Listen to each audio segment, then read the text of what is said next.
नमस्कार, स्वागत है आपका। आप देख रहे हैं इंडिया टीवी। आपके साथ मैं हूं प्राची पाराशर। दोपहर के 12 बज रहे हैं। वक्त हो गया है प्रहार का। प्रहार में सबसे पहले बात करेंगे प्राकृतिक कहर की। बादल फटने से नेपाल में बड़ी तबाही आई है। बताया जा रहा है कि तिब्बत की ओर से अचानक बाढ़ ने रसुआ जिले में भारी तबाही मचाई है। सैकड़ों गाड़ियां बह गई हैं। 3 पुलिस चौकी पूरी तरह से तबाह हो गई हैं। कई हाइड्रो पावर को नुकसान हुआ है। भोटे कोशी नदी उफान पर है। राहत और बचाव का काम शुरू कर दिया गया है। नेपाल के पीएम बालेंद्र शाह ने अचानक आई बाढ़ पर इमरजेंसी मीटिंग भी बुला ली है। तो ये तस्वीर आप देखिए, तस्वीर कितनी भयावह तस्वीर है। अचानक से कैसे बादल फटता है और फ्लैश फ्लड की स्थिति पैदा हो जाती है और आसमान में सिर्फ ये ब्राउन रंग का जो धुआं है वो दिखने लगता है।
ये मंजर कितना डरावना है, ये मंजर कितना भयावह है। देखिए, जो इसकी जद में घर आए हैं, जो इसकी जद में इमारतें आई हैं, वो कैसे ताश के पत्तों की तरह ढह गई हैं। दरअसल बादल फटने से अचानक फ्लैश फ्लड आया और जब फ्लैश फ्लड आता है तो बहुत तेजी के साथ पानी मलबे के साथ नीचे आता है, बड़े बड़े बोल्डर्स के साथ नीचे आता है। पूरा का पूरा जो पहाड़ का हिस्सा है वो नीचे की तरफ बहने लगता है, जिसकी वजह से भारी तबाही मचती है। देखिए, थोड़ी देर के लिए तो ऐसा लगा कि इस पूरे इलाके को फ्लैश फ्लड ने अपनी चपेट में ले लिया है, क्योंकि कुछ दिख नहीं रहा था। ये जो हम कह रहे हैं आपको कि ब्राउन रंग का ये धुआं, दरअसल ये मिट्टी है, ये बड़े बड़े बोल्डर्स हैं, ये पानी है, जो जब अपना रौद्र रूप लेता है तो इसी तरीके के हालात देखने को मिलते हैं, इसी तरीके का भयावह मंजर देखने को मिलता है। दरअसल मानसूनी सीजन में ये प्रहार नेपाल में हुआ है, जहां फ्लैश फ्लड से भारी तबाही मची है। और फ्लैश फ्लड के बाद का तस्वीर भी हम आपको दिखा रहे हैं कि कैसे पूरा का पूरा इलाका सपाट हो गया। ये जो फ्लैश फ्लड है ये सब कुछ अपने साथ बहा कर ले गया, पूरे के पूरे इलाके को समतल कर दिया।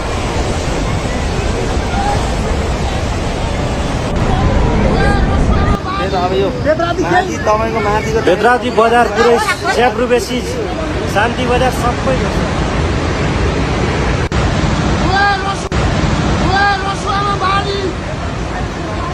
बेदराजी बजार पुरै स्याप रुबेसी शान्ति बजार सबै ध्वस्त।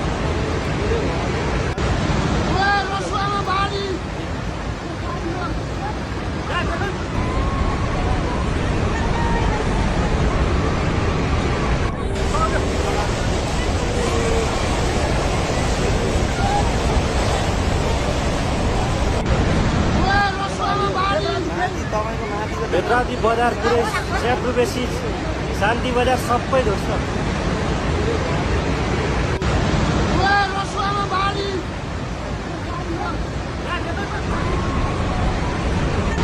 तो नेपाल के रसुआ से दिल दहला देने वाली तस्वीर सामने आई है और जानकारी ये है कि इस भयावह मंजर के बाद अब इस इलाके का काठमांडू से संपर्क भी टूट गया है। वहां के प्रधानमंत्री अब आपातकालीन बैठक कर रहे हैं और हालातों पर नजर बनाए हुए हैं। कोशिश की जा रही है कि लोगों को अगर वहां फंसे हुए हैं तो उनका रेस्क्यू भी किया जाए। अभय पाराशर मेरे सहयोगी जुड़ गए फोन लाइन पर। अभय, बताइए क्या जानकारी इस हादसे को लेकर आपके पास है?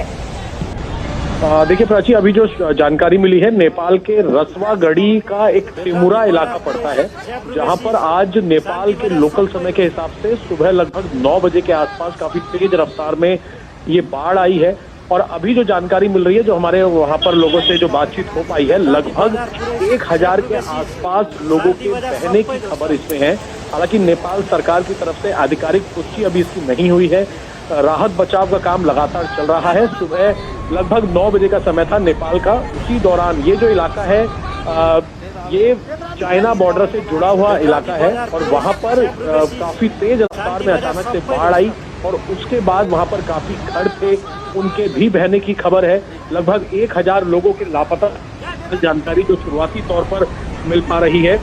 चाइना बॉर्डर से जुड़ा हुआ रसुआ का ये इलाका है, जिसे रसुआ गढ़ी भी कहा जाता है। रसुआ के तिमुरे इलाके की ये घटना है, सुबह 9 बजे के लगभग थी और फिलहाल वहां पर राहत बचाव का काम जारी है। काठमांडू से जो रास्ता इसका डायरेक्ट कनेक्ट होता था, बताया जा रहा है कि वो कट गया है। इस वजह से राहत बचाव की जो सामग्री है उसको पहुंचाने में समय वहां पर लग रहा है। हालांकि नेपाल भाई बड़ी जानकारी आप दे रहे हैं कि अभी जानकारी मिल रही है कि 1000 लोग इस फ्लैश फ्लड में बह गए। हालांकि आधिकारिक पुष्टि होना अभी बाकी है। साथ ही साथ जितनी इमारतें थी वो सारी की सारी बह गई हैं, जैसा हम तस्वीरों को देखकर भी समझ सकते हैं। शुक्रिया आपका अभय तमाम जानकारी के लिए। मेरे सहयोगी नीतीश चंद्र इस वक्त हमारे साथ जुड़ गए हैं, सीधा उन्हीं के पास चलते हैं। नीतीश, आपके पास क्या जानकारी मिल रही है? अभय जैसा बता रहे थे कि 1000 लोग बह गए हैं, लापता हैं, रेस्क्यू ऑपरेशन अभी चल रहा है मौके पर।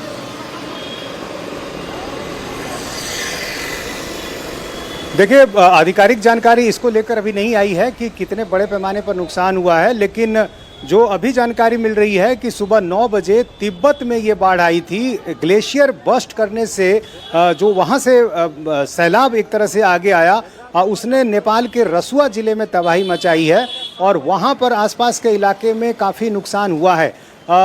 अभी आकलन किया जा रहा है कि कितने बड़े पैमाने पर नुकसान हुआ है, लेकिन नेपाल पुलिस की तरफ से और आधिकारिक तौर पर जो जानकारी दी गई है उसमें लोगों से आसपास के जो ज़िले हैं वहाँ सतर्क रहने को कहा गया है। उस रास्ते जाने वाली जो सड़कें हैं उनको बंद कर दिया गया है ताकि उधर कोई आवाजाही ज़्यादा ना हो। और जो पुलिस कैंप कार्यालय हैं, 3 ऐसे कार्यालय हैं, उनको नुकसान हुआ है। इसके अलावा आसपास की जो बाजार हैं, दुकानें हैं, वहाँ भी नुकसान हुआ है। तो अभी मोटे तौर पर आकलन किया जा रहा है, लेकिन बिल्कुल नीतीश, देखिए नुकसान तो बड़ा होगा। जो तस्वीरें आ रही हैं वो बड़ी भयावह हैं। पूरी की पूरी घाटी धुएं के गुब्बार से भर जाती है और तेज फ्लैश फ्लड आता है और हम देख रहे हैं जितनी इमारतें इसकी जद में आ रही थी वो ताश के पत्तों की तरह बह जाती हैं। तो नुकसान ज्यादा हुआ होगा। अब इस नुकसान का आंकलन किया जा रहा है। साथ ही साथ लोगों को भी ये कहा जा रहा है कि सतर्क रहें, इस इलाके में ना जाएं, यहाँ से आवाजाही ना करें, क्योंकि ऐसे एरिया बड़े रिस्की हो जाते हैं। दोबारा से फ्लैश फ्लड आने की जो गुंजाइश है वो रहती है। शुक्रिया आपका नीतीश तमाम जानकारी के लिए। अब बात करेंगे देश भर में छात्रों के प्रोटेस्ट की। पेपर लीक और नौकरी चोरी से स्टूडेंट त्रस्त हैं, फिर भी एग्जाम का सिस्टम है कि दुरुस्त नहीं होता। अब महाराष्ट्र से पेपर लीक का बड़ा मामला सामने आ गया है। पेपर लीक होने के बाद महाराष्ट्र लोक सेवा आयोग की ड्रग इंस्पेक्टर परीक्षा को रद्द कर दिया गया है। इस मामले में शरद पवार गुट के नेता और विधायक रोहित पवार ने आयोग पर गंभीर सवाल उठाए हैं। रोहित पवार ने दावा किया कि ड्रग इंस्पेक्टर परीक्षा के पेपर 44 लाख रुपए में बेचे गए थे। रोहित पवार ने आयोग से मामले की जांच रिपोर्ट सार्वजनिक करने की मांग की है। साथ ही उन्होंने इस गड़बड़ी को लेकर आयोग के अध्यक्ष से इस्तीफे की मांग की है। महाराष्ट्र लोक सेवा आयोग ने फैसला 22 मार्च 2026 को हुई स्क्रीनिंग परीक्षा में गड़बड़ी की शिकायतों के बाद की गई शुरुआती जांच के आधार पर ले लिया है।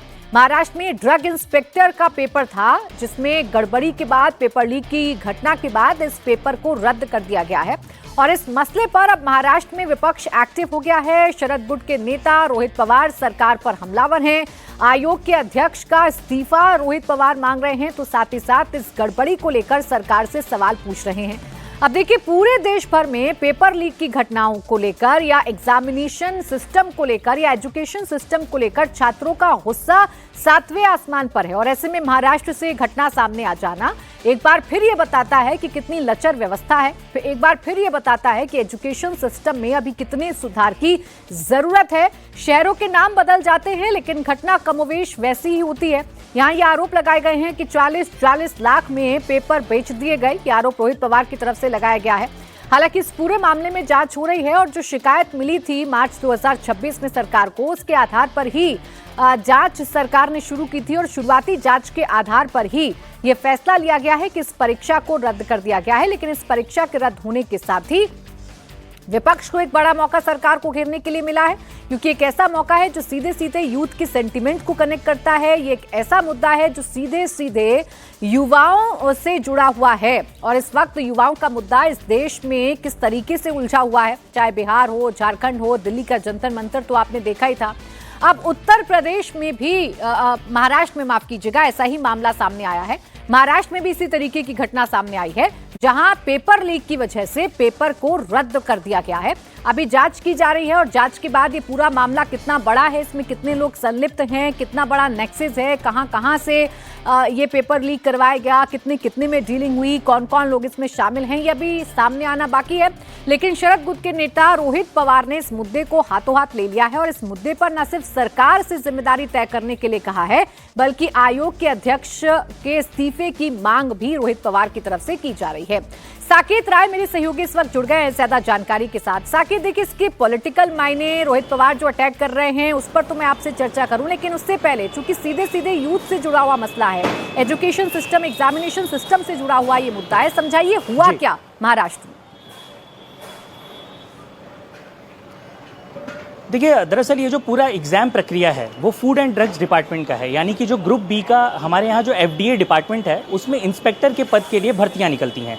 अब ये जो भर्ती निकली थी, ये पिछले साल नोटिफिकेशन आया था जून के महीने में, उस दरमियान पूरा नोटिफिकेशन आया। उसके बाद 22 मार्च को इसी साल 2026 में एग्जाम्स कंडक्ट हुए। एग्जाम कंडक्ट होने के बाद जो रिजल्ट है वो जून के महीने में घोषित हुआ, और कुल मिलाकर लगभग 500 से ज़्यादा कैंडिडेट जो हैं वो इंटरव्यू के लिए चुने गए।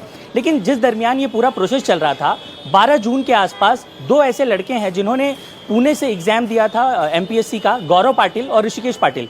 इन दोनों ने FDA कमिश्नर के पास और इसके अलावा MPSC में एक शिकायत दर्ज कराई, और उन्होंने कहा कि हमारे पास एग्जाम से पहले कुछ नोटिफिकेशंस और कुछ एग्जाम से जुड़े हुए ऐसे क्वेश्चंस आए थे जो कि लीक हो गए थे। और जब ये इन्फॉर्मेशन MPSC के पास आई तो सबसे पहले उन्होंने भी बहुत ज़्यादा इसे सीरियसली नहीं लिया, क्योंकि उस वक्त ये बात ज़्यादा पता नहीं चल पा रही थी कि क्या सच में पेपर लीक हुए हैं या फिर केवल जिस तरीके से दावा किया जाता है उसी प्रकार का पेपर लीक है। तो एक तरफ MPSC के पास ये मामला गया, दूसरी तरफ FDA के पास। FDA ने कह दिया कि एग्जाम्स हम कंडक्ट नहीं करते, MPSC कंडक्ट करता है। तो MPSC को जब इस पूरे मामले की जानकारी मिली तो उन्होंने पूरे मामले को ध्यान से समझते हुए मुंबई पुलिस के क्राइम ब्रांच के पास एक शिकायत दर्ज कराई। अब मुंबई पुलिस की क्राइम ब्रांच ने जो अपना आह्वान दिया है, यानी कि जो एक पूरी इन्वेस्टिगेशन के बाद जो जानकारी निकलकर सामने आई है, उसमें क्राइम ब्रांच ने बताया है कि पेपर लीक नहीं हुआ, बल्कि किसी एक स्टूडेंट के पास ये पेपर जो है उसके कुछ कॉपीज उसमें गए हैं, कुछ एग्जाम मटेरियल्स उसके पास हैं, जिसका फायदा उसे पहुंचा है। अब चूंकि इस मामले में एक बच्चे के पास अगर ये पहुंच गया है तो ऐसे में ये नहीं कहा जा सकता कि कितने लोगों के पास गया है, और इसी कारण से एक स्टूडेंट का एक्सेस है तो जाहिर बात है कि सर्कुलेट भी हुआ होगा। अब यही एजेंसियों को पता लगाना है, और इसी आधार पर रोहित पवार महाराष्ट्र सरकार से सवाल भी पूछ रहे हैं। शुक्रिया आपका साकेत तमाम जानकारी के लिए। और अब खबर फेक डिग्री की है। राजस्थान से लेकर मध्य प्रदेश तक सरकारी नौकरी पाने के लिए फर्जीवाड़े का खेल बड़ा खुलासा हुआ है। इसकी वजह से फेक डिग्री पर नौकरी करने वाले कैंडिडेट्स में हड़कंप मच गया है। इस मामले में मध्य प्रदेश के सीहोर से यूनिवर्सिटी के चांसलर समेत 3 लोगों को गिरफ्तार किया गया है। शारीरिक शिक्षक भर्ती परीक्षा 2022 से जुड़े फर्जी BPEd डिग्री मामले में ये गिरफ्तारी हुई है। एसओजी की जांच में सामने आया है कि PTI भर्ती में श्री सत्य साई विश्वविद्यालय प्रौद्योगिकी एवं मेडिकल साइंस की डिग्री लगाने वाले 66 कैंडिडेट्स हैं। इनमें से ज्यादातर डिग्रियां बैकडेट में जारी होने की बात सामने आई है। अब इन सभी डिग्रियों और यूनिवर्सिटी के रिकॉर्ड की जांच की जा रही है। जांच के दौरान विश्वविद्यालय से जुड़े रिकॉर्ड और कंप्यूटर डेटा जब्त किए गए हैं। फॉरेंसिक ऑडिट में सामने आया कि एक नाम से 2 अलग-अलग फीस लेजर अकाउंट बनाए गए थे, और इनमें एंट्री के बाद की तारीखों में किए जाने के साथ रिकॉर्ड को बैकडेट में तैयार किए जाने की बात सामने आई है। मध्य प्रदेश की राजधानी भोपाल से सटे सीहोर जिले में एक निजी विश्वविद्यालय की फर्जी BPEd की डिग्री के जरिए राजस्थान में सरकारी नौकरी हासिल करने का सनसनीखेज मामला सामने आया है, और सनसनीखेज मामले का खुलासा किया है राजस्थान की एसओजी ने, जिसने बीते दिनों एक बड़ी कार्रवाई करते हुए इसी निजी विश्वविद्यालय, जिसके बाहर इस वक्त इंडिया टीवी की टीम यहां पर मौजूद है, उसके कुलपति समेत 2 लोगों को गिरफ्तार किया है। 7 महीने लंबी चली कार्रवाई के बाद बाद ये गिरफ्तारी हुई है। दरअसल मामला 2022 की राजस्थान शारीरिक शिक्षा भर्ती परीक्षा से जुड़ा हुआ है, जिसमें जब जांच की इस पूरे एसओजी ने तब पता चला कि दरअसल जो वहां का चुना हुआ अभ्यर्थी है उसने अपनी जगह एक डमी अभ्यर्थी बिठाकर न केवल परीक्षा पास की बल्कि उसके द्वारा जो मार्कशीट दी गई थी वो फर्जी बीपीएड की डिग्री की थी और बैकडेट में जारी होने का उसका साफ पता चल रहा था। जिसके बाद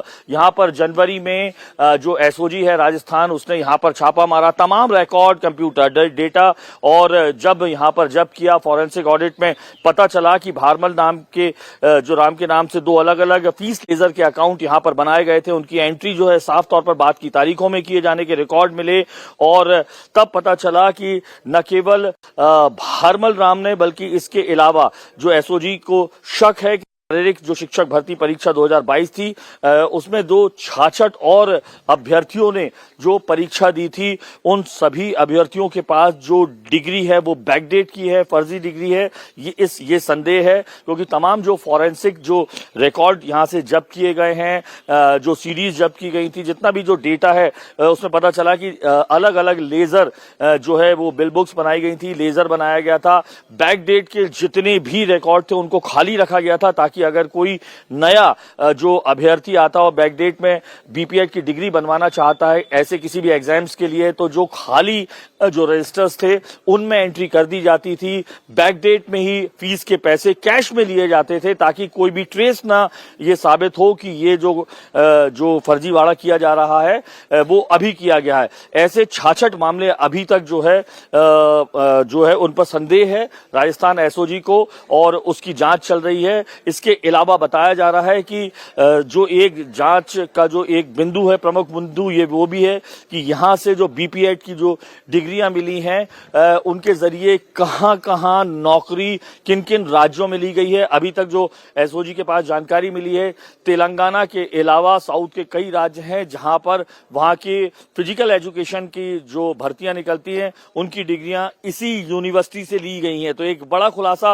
राजस्थान की जो एसओजी ने किया है और अब मध्य प्रदेश सरकार के पास ये सूचना पहुंची है किस तरीके से ये जो निजी विश्वविद्यालय हैं उनका जो नियामक आयोग है उन पर क्यों जांच नहीं बिठा पा रहा है, क्यों उनको अपने जो संदेह के घेरे में लाने की कोशिश नहीं की जा रही है। क्योंकि एक बड़ा मामला राजस्थान में जरूर ये निकल के आया है जहां पर पहला अभ्यर्थी पर साफ तौर पर फर्जी और बैकडेट में मार्कशीट का खुलासा हुआ है, लेकिन 66 लोग अभी भी संदेह के घेरे। इसके अलावा तमाम राज्यों में जहां पर यहां से जो डिग्री ली गई है उन पर भी अब संदेह के सवाल खड़े हो रहे हैं।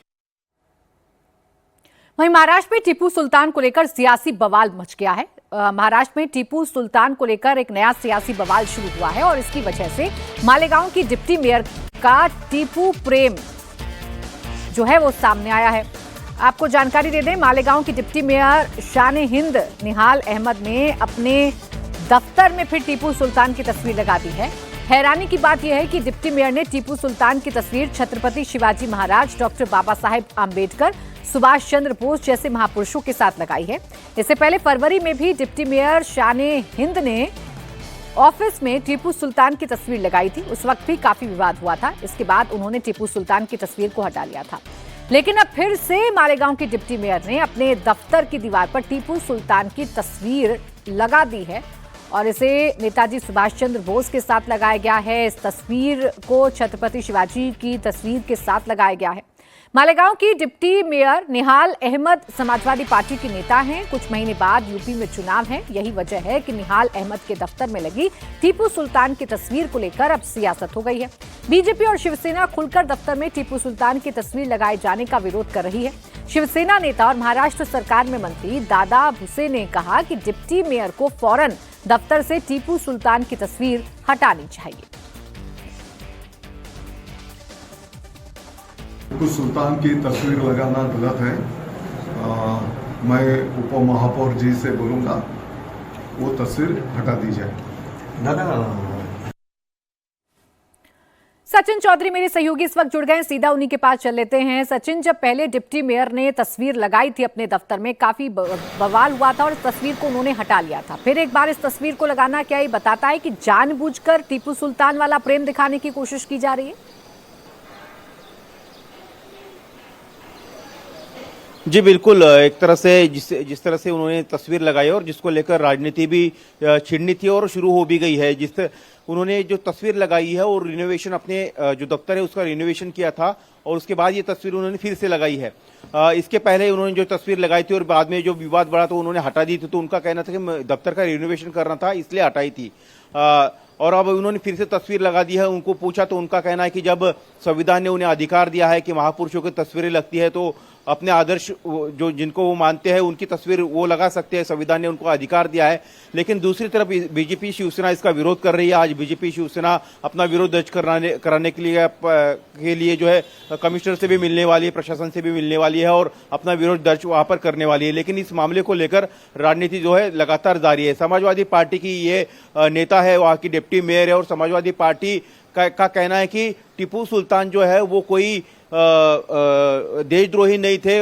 उन्होंने जो है अंग्रेजों के खिलाफ लड़ाई लड़ी थी और जो हिंदुओं की बात उनके द्वारा हिंदुओं की हत्या करने की बात आ रही थी, तो एक तरह से गलत प्रचार किया जा रहा है, ऐसा समाजवादी पार्टी का कहना है। जबकि बीजेपी और हिंदुत्ववादी संगठनों का कहना है कि टीपू सुल्तान ने जो है कई सारे हिंदुओं का कत्ल किया था, इसलिए वो टीपू सुल्तान वाले प्रेम की एंट्री उत्तर प्रदेश के चुनाव में भी होगी, क्योंकि ये नेता समाजवादी पार्टी के हैं और इन नेता का जिक्र उत्तर प्रदेश में होना लाजमी होगा। सचिन, बहुत शुक्रिया आपका तमाम जानकारी के लिए। और अब खबर देश की आधी आबादी की। राखी से पहले उत्तर प्रदेश सरकार और दिल्ली सरकार ने महिलाओं को बम्पर सौगात दी है। महिलाओं को सशक्त और आत्मनिर्भर बनाने के लिए दिल्ली से लखनऊ तक कल्याणकारी योजनाओं की शुरुआत की गई है। उत्तर प्रदेश में जहां योगी सरकार ने बुजुर्ग महिलाओं के लिए लोक माता अहिल्याबाई मातृशक्ति योजना की शुरुआत की है, तो वहीं दिल्ली में आज रेखा गुप्ता की सरकार लक्ष्मी योजना की पहली किश्त जारी करेगी। सबसे पहले आपको बताते हैं उत्तर प्रदेश में मुख्यमंत्री योगी आदित्यनाथ ने क्या सौगात दी है। लोकमाता अहिल्याबाई मातृशक्ति योजना की शुरुआत मुख्यमंत्री ने की है। यूपी सरकार की इस योजना का लाभ राज्य की सभी बुजुर्ग महिलाओं को मिलेगा। इस योजना के तहत राज्य की 60 साल से ज्यादा की महिलाएं रोडवेज बसों में आजीवन मुफ्त सफर कर सकेंगी। राज्य की 1 करोड़ से अधिक बुजुर्ग महिलाओं को अहिल्याबाई मातृशक्ति योजना का फायदा मिलेगा। बुजुर्ग महिलाओं को जीवन भर यूपी रोडवेज की बसों में कोई टिकट किराया नहीं देना होगा। सरकार का अनुमान है कि इस योजना के शुरू होने से हर दिन करीब 88,000 से ज्यादा महिला यात्री मुफ्त में सफर कर सकेंगे। नकल एक उद्योग बन चुका था और विपरीत परिस्थितियों के बावजूद मेधावी बेटी मेहनत करती थी। डिग्री पैसे वाला खरीद लेता था, यानी मेहनत बेटी की होती थी, लेकिन उसकी डिग्री कोई माफिया खरीद करके उसकी नीलामी कर देता था। बेटी सिर्फ बस पकड़ने से नहीं, सपना देखने से डरती थी। आप उसे एक भावना के तौर पे न देखें, उसे केवल हम इन्हें माने कि एक होती थी, बल्कि वह एक पूरे अर्थशास्त्र के रूप में भी अगर आप उसको देखें, जब आधी आबादी घर पर बैठ जाएगी, उत्तर प्रदेश को बीमारू होना ही था। उत्तर प्रदेश के बाद अब राजधानी दिल्ली की बात भी आपको बताती हूं, जहां आज लक्ष्मी योजना की पहली किश्त जारी होगी। महिलाओं को आर्थिक रूप से आत्मनिर्भर बनाने के लिए शुरू की गई इस योजना के तहत हर महीने 2500 रुपए महिलाओं को दिए जाएंगे। इस योजना के लिए दिल्ली में रहने वाली 6 लाख से ज्यादा महिलाओं ने आवेदन किया है। इस योजना का फायदा 21 से 60 साल तक की उम्र की महिलाओं को मिलेगा।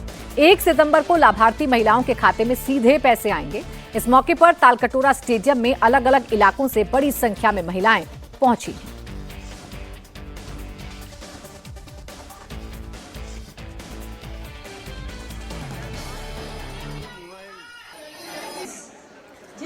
देखिए, हर महीने 2500 रुपए महिलाओं को दिए जाएंगे। ये जो सरकार की योजना है उसका फायदा आज महिलाओं को मिलेगा। आज उसकी पहली किश्त जारी की जाएगी। तकरीबन 6 लाख से ज्यादा दिल्ली की महिलाओं ने आवेदन किया है, इस योजना में अपने आप को लिस्ट किया है। 21 साल से 60 साल तक की महिलाओं को इस योजना का फायदा मिलने जा रहा है। क्या योगी आदित्यनाथ यूपी में जीत की हैट्रिक लगा पाएंगे? क्या अखिलेश यादव 14 साल बाद यूपी में फिर से जीत पाएंगे? और क्या राहुल गांधी उत्तर प्रदेश में अपनी पार्टी का ग्राफ बढ़ा पाएंगे? पोलिंग एजेंसी पोल वाइब के सर्वे में पता चला है कि यूपी के करीब 65% वोटर्स ने तय कर लिया है कि वो इस बार किसे वोट देंगे। 19% वोटर्स भी अपना मन बना चुके हैं, हालांकि उन्होंने अंतिम फैसला नहीं लिया है। पोल वाइब के सर्वे के मुताबिक योगी आदित्यनाथ इस वक्त भी मुख्यमंत्री के तौर पर यूपी के वोटर्स की पहली पसंद है। अखिलेश यादव नंबर 2 पर हैं, मायावती नंबर 3 और प्रियंका गांधी नंबर 4 पर हैं। यूपी में अब तक ऐसा कोई नेता नहीं हुआ जो लगातार 3 बार चुनाव जीत जाए। ये नया सर्वे भी यही बता रहा है कि योगी रिकॉर्ड तोड़ रहे हैं। योगी उत्तर प्रदेश की पॉलिटिक्स में वो करने वाले हैं जो मुलायम सिंह यादव नहीं कर पाए, जो अखिलेश यादव नहीं कर पाए, जो मायावती नहीं कर पाई, जो चौधरी चरण सिंह नहीं कर पाए, जो नारायण दत्त तिवारी और विश्वनाथ प्रताप सिंह तक नहीं कर पाए। ये सिर्फ सर्वे में नहीं दिख रहा।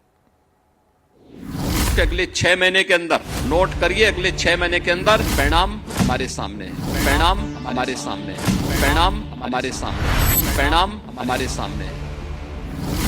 अगर आज उत्तर प्रदेश में चुनाव हो जाए तो कौन जीतेगा? अगर आज उत्तर प्रदेश में वोटिंग हो जाए तो रिजल्ट क्या होगा? अगर आज यूपी की 403 सीटों का फैसला हो जाए तो योगी कितनी सीटें लाएंगे? अखिलेश कितनी सीटें पाएंगे? राहुल अपना ग्राफ कहां तक पहुंचा पाएंगे? क्या उत्तर प्रदेश के 2 करोड़ से ज्यादा जेन जी वोटर्स योगी की जीत की हैट्रिक लगवाएंगे, या 14 साल बाद अखिलेश को लाएंगे, या फिर राहुल को आजमाएंगे? सबके फोकस में इस वक्त यूथ ही है, जेन जी ही है। सबूत आपके सामने है। योगी की टाइमलाइन पर यूपी के नौजवान, अखिलेश की टाइमलाइन पर युवाओं की बात, राहुल की टाइमलाइन पर युवा, स्टूडेंट्स और जेन जी वाला स्टैम्प।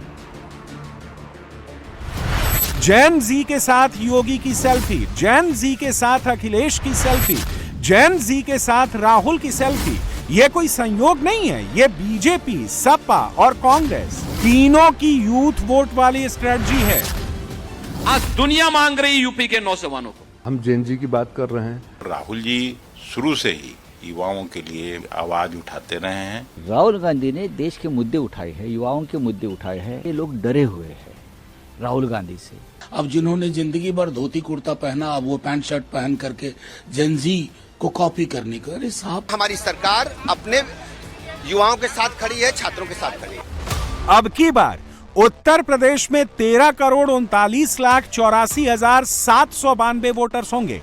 इनमें से 7 करोड़ 30,71,071 पुरुष वोटर्स और 6 करोड़ 9,09,525 महिला वोटर्स होंगी। लेकिन सबके फोकस में जेन जी वोटर्स ही हैं। यूपी की राजनीति में 15% का ये वोट बैंक कोई भी राजनीतिक दल नजरअंदाज नहीं कर सकता। इसीलिए हर कोई इन दिनों जेन जी की बात कर रहा है, युवा शक्ति की बात कर रहा है। और ऐसा क्यों है, इसे सबसे पहले कुछ आंकड़ों से समझिए। उत्तर प्रदेश के मतदाताओं में से 15% वोटर्स यानी करीब 2 करोड़ से ज्यादा वोटर्स जेन जी के हैं, जो सीधे सीधे 80 से 120 सीटों को प्रभावित करते हैं। यूपी का ट्रेंड बताता है कि कई बार यहां सिर्फ 3 से 4% वोटों के अंतर से सरकार बन जाती है या बिगड़ जाती है। इसे भी एग्जाम्पल से समझिए। 2012 में सिर्फ 3.24% ज्यादा वोट से सपा को बहुमत मिल गया था। उस चुनाव में सपा और बसपा आमने सामने थे। सपा को 29.15% वोट मिले, बसपा को 25.91%, यानी सिर्फ 3.24% का फर्क। लेकिन सीटों में बहुत बड़ा अंतर हो गया। सपा को 224 सीटें मिली, बसपा को सिर्फ 80, यानी 144 सीटों का फर्क। 2012 में बीजेपी को करीब 15% वोट मिले थे और सीटों की संख्या थी 47। 2022 के चुनाव में 7.22% ज्यादा वोट से एनडीए को 148 सीटें ज्यादा मिली। 2022 में एनडीए को 43.82% वोट मिले और 273 सीटें, जबकि सपा गठबंधन को 36.60% वोट और 125 सीटें। यानी यूपी के पिछले विधानसभा चुनाव में सिर्फ 7.22% वोट शेयर के फर्क ने एनडीए और सपा प्लस के बीच 148 सीटों का अंतर पैदा कर दिया। और इसमें एक बहुत बड़ा रोल जेन जी वोटर्स ने प्ले किया। ये एक ऐसा वोट बैंक है जो 10 या 20 नहीं 100 से ज्यादा सीटों पर इंपैक्ट डालता है। इसीलिए इन दिनों योगी से लेकर राहुल और अखिलेश तक हर किसी के फोकस में यूथ ही है, जेन जी वोटर्स ही हैं। यूपी के टोटल वोटर्स में से 15% जेन जी वोटर्स का अगर अच्छा खासा हिस्सा एक साथ वोट करे तो यूपी की 80 से 120 सीटों का नतीजा बदल सकता है। 2022 के चुनाव में 99 सीटें 1000 से 10,000 वोटों के छोटे अंतर से जीती गई थी। इनमें से बीजेपी ने 55, समाजवादी पार्टी ने 35, आरएलडी ने 3, निषाद पार्टी और सुहेल देव भारतीय समाज पार्टी ने 2-2 और कांग्रेस और बसपा ने 1-1 सीट जीती थी। 2027 में भी 10,000 से कम अंतर वाली 99 सीटों पर जेन जी ही गेम चेंजर साबित होंगे। इसीलिए इन दिनों यूपी की तीनों मेजर पार्टियों के फोकस में जेन जी वोट बैंक ही है। अखिलेश के ऑफिशियल यूट्यूब अकाउंट पर पोस्टर और कैप्शन भी जेन जी को रिझाने वाले ही हैं। रील और पोस्ट वायरल कराने वाले ही हैं। जेन जी के मोबाइल पहुंचाने वाले ही हैं। हमने पहले दिन से तय कर रखा है कि जो 17 के पहले की परिपाटी थी कि नियुक्ति का विज्ञापन निकलता था, चाचा भतीजे की जोड़ी और महाभारत का पूरा खानदान फिर वसूली के लिए प्रदेश भर में निकल पड़ता था। नौजवान भटकता रहता था, परिणाम नहीं आता था। सस्ती लोकप्रियता हासिल करने के लिए उन्होंने प्रदेश के नौजवानों के सामने पहचान का संकट खड़ा किया था। पिछली सरकारें युवाओं के भविष्य के साथ खिलवाड़ करती थी, एक छात्र के जीवन के साथ खिलवाड़ करती थी, नौकरी बंदर बांट करके पैसे के बल पर देती थी। मैं जब यहां पे नियुक्ति पत्र वितरण कर रहा था, मुझे अच्छा लग रहा था इन नौजवानों के चेहरे की चमक को देख करके कि आज उसके जीवन का एक महत्वपूर्ण दिन है, क्योंकि उसको बिना किसी लेन देन के, बिना किसी सिफारिश के, बिना किसी पैसे लेन देन के आज उसको नियुक्ति पत्र प्राप्त हो रहा है। उसके सपनों को एक उड़ान मिल रहा है। 2017 के पहले संभव नहीं था। आज दुनिया मांग रही यूपी के नौजवानों को। 17 के पहले तो यह स्थिति नहीं थी। हम जेएनजी की बात कर रहे हैं, हम पेपर लीक की बात कर रहे हैं, हम नौकरियों में आरक्षण की बात कर रहे हैं, हम भ्रष्टाचार की बात कर रहे हैं, हम चंद घंटों में बहती हुई हाईवे की बात कर रहे हैं। ये लोग एक जाल बुनते हैं और जाल में अपनी मन मतलब की बातें निकालते हैं। देश देश की भावना से चलेगा। ये सरकार पहले आपदा में अवसर ढूंढती थी, अब आपदा पैदा करती है अपने लोगों को अवसर देने के लिए। जब इस सोच के साथ अगर सरकार चलेगी तो मुझे लगता है कि देश की जनता को, जेएनजी हो या जेन अल्फा हो या सीनियर सिटीजन हो, सबको सड़कों पर आना पड़ेगा। पूरे प्रदेश में कौन दिख रहा है? कांग्रेस दिख रही है। तो कांग्रेस निश्चित तौर से मजबूती के साथ आगे बढ़ रही है, ताकत के साथ बढ़ रही है। आने वाला वक्त बताएगा कि निश्चित तौर से आने वाला समय कांग्रेस का है और कांग्रेस आने वाले समय में अपनी मजबूती से आगे स्थापित हो रही है। ये लोग डरे हुए हैं राहुल गांधी से, और इतने डरे हुए हैं कि क्या हम बोल रहे हैं उसका भी उनको कोई पता नहीं है। राहुल गांधी ने देश के मुद्दे उठाए हैं, युवाओं के मुद्दे उठाए हैं, महिलाओं के मुद्दे उठाए हैं, जो अब तक ये सरकार सिर्फ लोगों को गुमराह करती रही। अब राहुल गांधी बहुत आगे निकल चुके हैं, अब आपकी पकड़ में नहीं आने वाले। आप देखो, हाँ, लेकिन मोदी सरकार कुछ भी कर सकती है, लेकिन आप ये करने के लायक नहीं बचे हैं। आपको थोड़े दिन में पता चलेगा 17 सितंबर के बाद इस देश में क्या होता है। अब ये नहीं बचेंगे ये लोग, और कुछ करने के लायक भी नहीं रहे हैं। हर किसी का अपना अपना दावा है। कांग्रेस कह रही है राहुल गांधी जेन जी के चहेते हैं। यूपी चुनाव को लेकर कांग्रेस ये नैरेटिव बिल्ड कर रही है कि जेन जी से लेकर जेन अल्फा तक सबके फेवरेट पर्सन, सबकी पहली पसंद राहुल गांधी ही हैं। कांग्रेस का दावा है कि युवाओं में राहुल की लोकप्रियता बढ़ रही है। समाजवादी पार्टी अपना खुद का क्लेम कर रही है, अखिलेश को जेन जी के पोस्टर बॉय के तौर पर प्रोजेक्ट कर रही है। जिस तरह युवा पूरे देश में बौखला गया है और इनकी चोरी पकड़ी गई है और जिसको लीड राहुल गांधी जी कर रहे हैं, अब ये सरकार डर चुकी है और हमें साफ दिख रहा है कि पूरे देश में खासकर जो जनजी है, खासकर जो युवा है, वो अब भाजपा के गुमराह करने की नीति से ऊब चुके हैं और जिस तरह राहुल गांधी जी युवाओं के हक के लिए उनके साथ लगातार लड़ रहे हैं, तो निश्चित तौर से हमें लगता है कि अब पासा पलट चुका है। भाजपा अब पूरे देश में बहुत आगे तक जाने वाली सरकार नहीं है। ये तो सरकार घबराई हुई है और युवा को समझ में आ रहा है कि राहुल गांधी जी छात्रों के हक के मामले में राजनीति नहीं कर रहे हैं, उनके साथ खड़े हैं। ये लोकतंत्र का देश है, जनता तय करती है, कोई व्यक्ति नहीं तय करता है कि कौन सरकार बने, कौन देश का प्रधानमंत्री। और ये देश की जनता ऑलरेडी तीसरी बार माननीय प्रधानमंत्री नरेंद्र मोदी को चुना है और 22 राज्यों में एनडीए की सरकार हमारी चल रही है और ये जनता तय करेगी। मगर सही मायनों में इस वक्त उत्तर प्रदेश के 15% जेन जी किसके साथ हैं? यूपी के 13,39,84,792 वोटर्स इस बार किसे वोट देने का मन बना रहे हैं? इसका खुलासा यूपी चुनाव को लेकर वोट वाइब के सबसे लेटेस्ट सर्वे में हुआ है। इस सर्वे के मुताबिक यूपी के करीब 52% लोग योगी सरकार के काम से संतुष्ट हैं। करीब 45% लोग अपने वर्तमान विधायक के काम से संतुष्ट हैं। वोट वाइब के सर्वे के मुताबिक करीब 44% लोग योगी को ही अगले मुख्यमंत्री के तौर पर देखना चाहते हैं। अखिलेश को सीएम के तौर पर देखने वालों का आंकड़ा 35% है।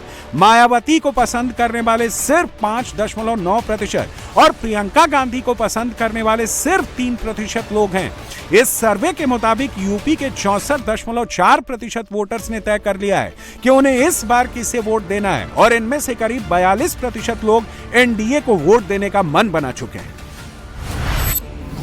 इस सपोर्ट के बावजूद योगी को यूथ पर फोकस रखते हुए ही आगे बढ़ना है।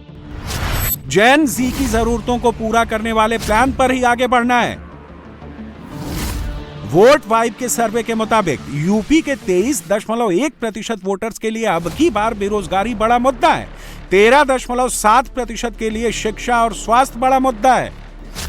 वोट वाइब के सर्वे से यह भी क्लियर हो जाता है कि कांग्रेस और समाजवादी पार्टी ने जिस चढ़ावा चोरी को, जिस एसआईआर को यूपी के चुनाव में सबसे बड़ा मुद्दा बनाने की कोशिश की थी, उसका इंपैक्ट उतना नहीं दिख रहा है। रही बात यूपी के युवाओं की, जेन जी के रोजगार वाले कंसर्न की, तो योगी ने उस पर काम करना शुरू कर दिया है और आज जेन जी वोटर से 6 महीने वाला वादा भी कर दिया है। मैं प्रदेश भर के युवाओं को इस बात के लिए आश्वस्त कर रहा हूं कि अगले 6 महीने के अंदर, नोट करिए, अगले 6 महीने के अंदर 1 लाख नौजवानों को फिर सरकारी नियुक्ति पत्र अलग अलग स्टेज में हर सप्ताह उपलब्ध करवाने जा रहे हैं। 1 लाख सरकारी नियुक्ति पत्र हम देने जा रहे हैं। मैंने आज बोर्डों से, उत्तर प्रदेश माध्यमिक शिक्षा बोर्ड को बुलवाया। मैंने कहा भाई आपकी परीक्षा कितना समय लगता है? उन्होंने कहा साहब 3 महीना। मैंने कहा परिणाम आने में? उन्होंने कहा 3 महीना। मैंने कहा इसको 1 महीना करो। उन्होंने कहा नहीं हो पाएगा। तो मैंने कहा कुर्सी छोड़ो, मैं 1 महीने के अंदर कराऊंगा, 1 महीने के अंदर कराऊंगा। और आज मुझे आपको बताते हुए प्रसन्नता है, मैं 14 दिन में यूपी बोर्ड की परीक्षा कराता हूं और अगले 14 दिन में उसका परिणाम भी दिलाता हूं। हमने देखा है जब हम अपनी युवा ऊर्जा को प्रोत्साहित करते हैं, उसको साथ लेकर के चलते हैं, परिणाम आते हैं। योगी आदित्यनाथ पर यूपी के 13,39,84,792 वोटर्स के परसेप्शंस को समझने के लिए आज आपको 2021 की एक स्टडी रिपोर्ट भी दिखाते हैं। योगी को लेकर यूपी के वोटर्स को जो क्लैरिटी 2022 में थी, वही क्लैरिटी आज भी है।